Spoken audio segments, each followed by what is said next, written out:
आजच डाउनलोड करा आणि तुमच्या आवडत्या मालिकांचा आनंद लुटा। प्रिया, मे आय कम इन? आदित्य दादा या ना। प्रीतम कुठे आहे? प्रीतम अरे बोल ना। अरे काही नाही, तू उद्याची मीटिंग हँडल करशील का?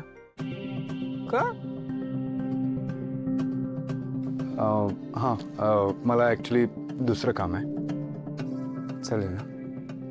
आदित्य दादा कसं झालं तुमचं दर्शन? काय रे, काय प्रॉब्लेम आहे का? बरा आहेस ना तू? मंदिरात काय प्रॉब्लेम झालाय का? नाही, काही नाही. काय नाही, तुझा चेहरा सांगतोय सगळं. आणि आता प्रियाने जेव्हा तुला विचारलं मंदिरात काय झालं, तेव्हा पण शांत उभा राहिलास. सॉरी. हे बघा आदित्य दादा, तुम्ही जर सांगितलंच नाही तर आम्हाला कसं कळणार आहे? आणि आम्हाला जर कळलंच नाही तर आम्ही तुमची मदत तरी कशी करणार?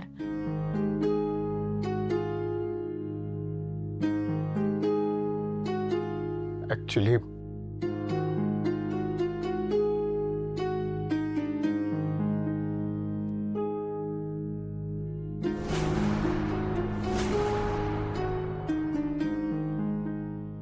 मी गोष्टी जितक्या सॉर्ट आउट करण्याचा प्रयत्न करतोय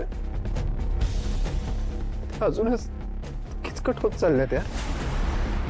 मारुती मामा तर पारूला घरात ठेवून गेला तयार नाहीये. काय म्हणतात की पारूचं तुमच्यावर प्रेम आहे, तुमचं तिच्यावर प्रेम आहे, ती तुमची बायको आहे, तर तिला घेऊन जा तुमच्या घरी.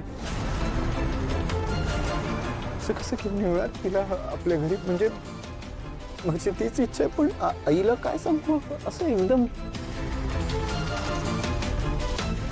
नाही वाटत. मारुती मामा कधी तयार होतील आमच्या लग्नासाठी? हे बघा आदित्य दादा, तुम्ही नका टेन्शन घेऊ.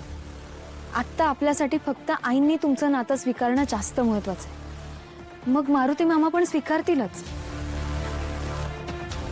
आई प्रिया, आई पारूला इतकं सहजासहजी नाही स्वीकारणार. एक्झॅक्टली. प्रिया, तुला माहितीये ना आईच्या तिच्या सुनेकडून किती अपेक्षा आहेत. म्हणजे नुसता विषय जरी निघाला ना तरी ती खूप क्लिअर असते, ठाम असते. आता आई मंदिरात केवढं ऐकवलं तिने.